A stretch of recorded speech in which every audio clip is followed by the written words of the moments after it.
That is the sound of a heartbeat. But today, it's not biological, it's mechanical. Welcome back to the studio, collectors. Today, we are not just looking at paint and wheels, we are performing an autopsy on two of the most distinct philosophies in automotive history. As a curator and an analyst, I've seen thousands of castings. But these two releases from Pop Race, the Nissan Skyline GTR R32 in Gunmetal and the Mazda RX-7 RE Amemiya in blue, represent a battle of two hearts. In a world currently obsessed with the transition from fossil fuels to electricity, where our global energy grid is in a state of flux, these miniatures act as a time capsule.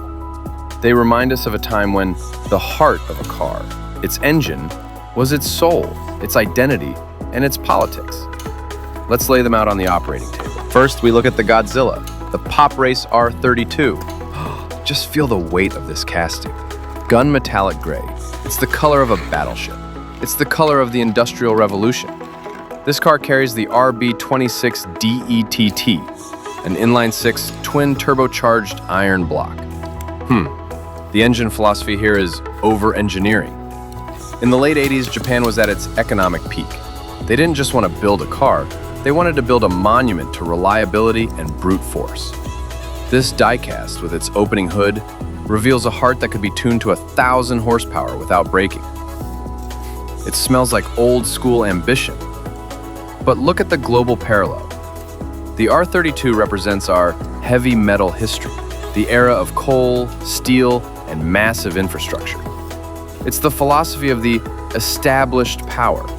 It's reliable, it's dominant, but it's heavy. In today's world, we see this in our struggle to let go of traditional power grids.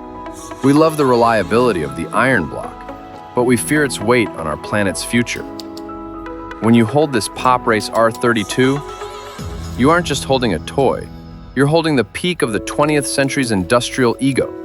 It's magnificent, terrifying, and stoic.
Contrast, the blue flame, the Pop Race Mazda RX-7 RE Amemiya. This isn't just a car, it's a scientific anomaly.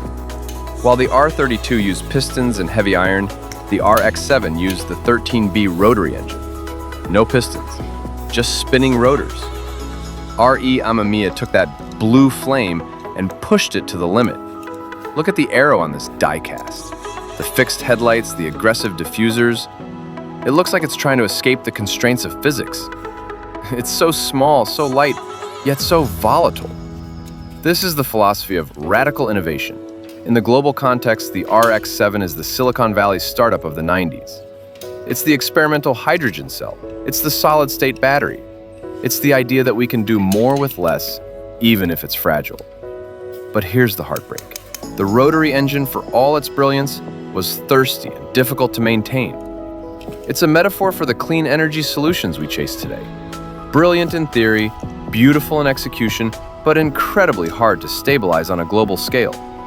When I look at this blue paint, this blue flame, I see the passion of the disruptor, the one who refuses to follow the heavy metal path, even if it leads to their own extinction.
Put them side by side. In my years as an archivist and analyst, I've realized that collectors usually gravitate toward one of these two hearts. Are you a heavy metal collector? Do you value the R32's legacy, the stability of the past, the strength of the status quo? Or are you a blue flame collector? Do you crave the RX-7's instability, the thrill of the new, the risk of the radical? The world is currently fighting this exact battle. Our global leaders are debating between the iron heart of traditional energy and the spinning soul of new age tech. These two pop race models are a micro-dialogue of that macro conflict. One is gray and grounded.